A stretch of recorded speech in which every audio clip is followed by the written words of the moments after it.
दोस्तों, आज की कहानी है माँ बाबूजी, मैं अगले जन्म में आपका कर्ज जरूर चुकाऊंगा। दोस्तों, कहानी शुरू करने से पहले अगर आपने चैनल को सब्सक्राइब नहीं किया हो तो कर लीजिए ताकि आपके पास पहुंच सके हर नया वीडियो। घर का दरवाजा खोलते ही आंख बरबसी बरस पड़ी। काश माँ आज आप होती तो यही हंसती मुस्कुराती खड़ी मिलती, मेरा इंतजार करते हुए। बाबूजी पीछे से बार बार आपको आवाज देते, शारदा जी अब बैठ भी जाइए, आपका बेटा अपने समय से आ जाएगा। आपको यूं बार बार दरवाजे पर जाने से विवेक जल्दी नहीं आ जाएगा। और माँ मुस्कुराते हुए कहती, हाँ पता है विवेक के बाबूजी, मेरे यूं बार बार दरवाजे पर देखने से वह जल्दी नहीं आएगा, पर अब जब वह दूर से ही मुझे यूं खड़ा देखता है तो उसके चेहरे पर भी एक मुस्कुराहट आ जाती है। तभी तो वह रिक्शे से फटाफट उतर कर भाग कर मेरे सीने से लग जाता है तो मुझे कितना सुकून मिलता है।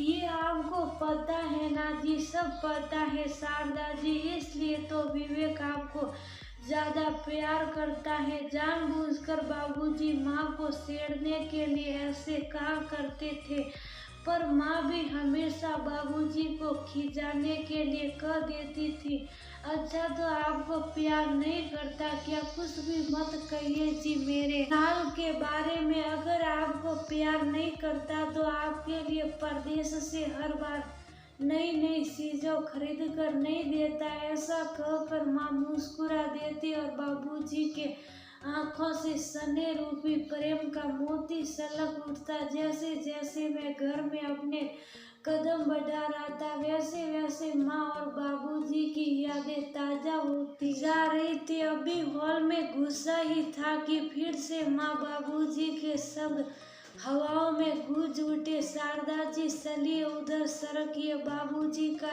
ऐसा कहना और माँ का प्यार भरे गुस्से से कहना, मैं अपने बेटे के पास ही बैठूंगी, आप दूसरी कुर्सी पर बैठिए। फिर स्नेह से मेरी बाहों को अपने हाथों से जकड़कर कंधे पर सिर टीका लेती थी और फिर बेचारे बाबूजी को मन महसूस कर दूसरी कुर्सी पर बैठना पड़ता था। और मैं मन ही मन माँ बाबूजी का स्नेह भरा प्यार पाकर खुद को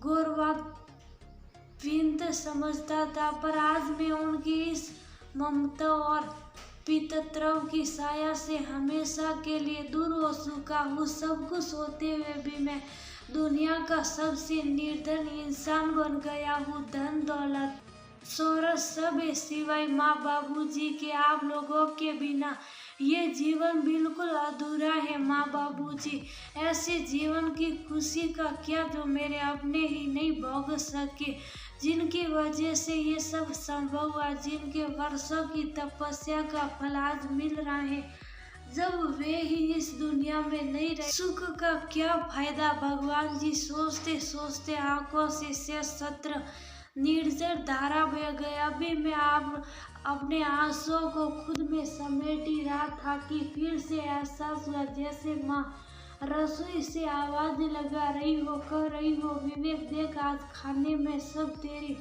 पसंद का खाना बना है, दही बड़े, दम आलू, पनीर भुर्जी, पालक की पूरी, जल्दी से बरस कर और आजा खाने के लिए। पल भर के लिए लगा माँ सच में आवाज लगा रही है, इसलिए मैं खुद पर काबू नहीं कर पाया और माँ माँ कहते हुए रसोई की तरफ भागा। जैसे ही रसोई में पहुंचा फिर से माँ के होने के भरम ने आंखें गीली कर दी। हर चीज अपनी जगह पर तरीने से लगी हुई थी पर माँ कहीं नहीं थी। था तो उनके बर्तन, उनके चूल्हे, डिब्बे, शकला, बेलन धूल मिट्टी से लिपटे हुए, जिसे देखकर मैं खुद को रोक नहीं पाया और रोते रोते जमीन पर बैठ गया और बुदबुदाने लगा, क्यों चली गई माँ? तुम ऐसे मुझे छोड़कर? लौट आओ माँ, लौट आओ, देखो मैं अब आ गया हूँ तुम्हारे पास। अभी कभी दूर नहीं जाऊंगा, पर तुम लौट आओ माँ, कह दे मैं सुबह सुबह का रोने लगा। आज सच में मैं बिल्कुल अनाथ बेसहारा ठगा सा महसूस कर रहा था। काश मैं माँ बाबूजी को अकेला छोड़कर अपने सपने पूरे करने नहीं गया होता, तो माँ बाबूजी मेरे साथ होते। काश वह पल लौट आते।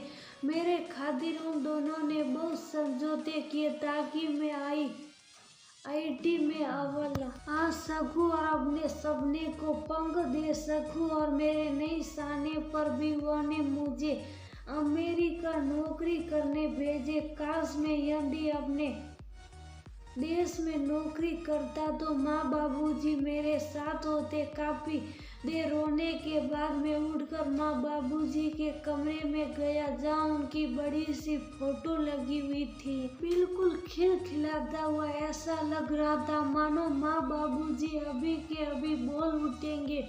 मैंने अपने हाथों से उनके फोटो ऐसे छू रहा था मानो मैं सच में उन्हें संस्पर्श कर रहा हूँ। उनके मुस्कुराते फोटो को देखकर ऐसा लगा मानो वो मेरे आसपास और कह रहे हो कि हम हैं तुम्हारे साथ हर पल हर क्षण। तभी मेरी नजर टेबल पर रखे डायरी पर गई, जिस पर धूल जमी थी। मैंने उसे साफ किया और माँ बाबूजी के बिस्तर पर बैठकर उसे देखने लगा। वो बाबूजी की डायरी थी जिसमें हर एक पल का जिक्र था और मेरे जन्म लेने से लेकर मेरे दूर जाने तक का हर लम्हे को उन्होंने शब्दों में बखूबी पिरोया था, जिसे पढ़कर माँ बाबूजी के प्रति सम्मान और भी बढ़ गया।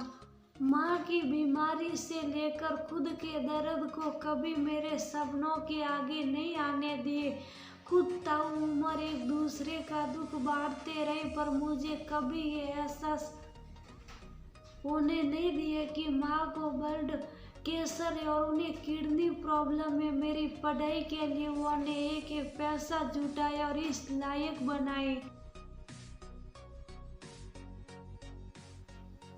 जिसका कर्ज मैं इस जन्म में नहीं चुका पाया। पर मैं आपसे वादा करता हूँ अगले जन्म में आपका ये कर्ज जरूर चुकाऊंगा, चाहे भगवान के सामने गिड़गिड़ाना ही क्यों ना पड़े। मैं हर जन्म में आपका बच्चा बनकर आना चाहूँगा माँ बाबूजी।